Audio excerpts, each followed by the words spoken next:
കല്ലട എന്ന് പറയുന്ന സ്ഥലത്ത് പാടിയപ്പോൾ ഞാൻ ആദ്യത്തെ എൻ്റെ 2 പാട്ട് കഴിഞ്ഞപ്പോഴും തൊട്ട് ആൾക്കാർ ഇത് വിളിച്ചു പറയുകയാണ്, ചേട്ടാ ഇസ്രായേലിനാഥൻ ഇസ്രായേലിനാഥൻ. അപ്പം ഞാൻ പറഞ്ഞു പാടാം പാടാം.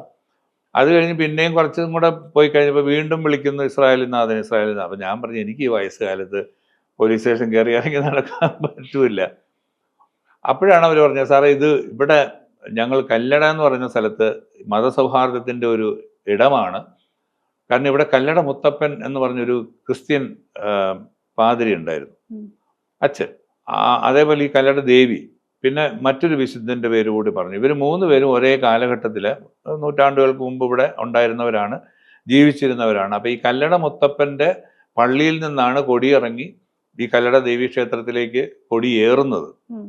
അതേപോലെ ഈ ഉത്സവം കഴിഞ്ഞിട്ട് ഇവിടുന്ന് കൊടി ഇറങ്ങുന്നതും കല്ലട മുത്തപ്പൻ്റെ പള്ളിയിലേക്കാണ് കൊണ്ടുപോകുന്നത്, അത് വലിയ ആഘോഷമായിട്ട്. അപ്പം അങ്ങനെയുള്ള ഒരു ഇടമാണ്, സാറ് ധൈര്യമായിട്ട് പഠിക്കുമോ എന്ന് പറഞ്ഞാൽ. എന്നിട്ട് ഞാൻ 2.5 മണിക്കൂർ അവരെ ഇങ്ങനെ ഹോൾഡ് ചെയ്തു. അപ്പം അത്രയും ആൾക്കാർ ആ 2.5 മണിക്കൂർ എന്നാൽ പിന്നെ പോയേക്കാന്ന് പറഞ്ഞ് പോയില്ല. നമ്മളാ ഇതിനകത്ത് വീഡിയോയിൽ കാണുന്നത് ഏറ്റവും ബാക്കിൽ നിന്ന് ആരോ എടുത്ത ഷോട്ടാണ്. അപ്പോഴാ ഉത്സവപ്പറമ്പ് നിറഞ്ഞ് നിൽക്കുകയാണ് ആൾക്കാർ, ഒരു 10,000-4,000 പേരിങ്ങനെ നിൽക്കുക. അപ്പം പിന്നെ ഞാനും വിചാരിച്ചു ഓക്കെ കുഴപ്പമില്ല പാടാം. അങ്ങനെയാണ് ലാസ്റ്റ് പാട്ടായിട്ട് ആ പാട്ട് പാടിയത്.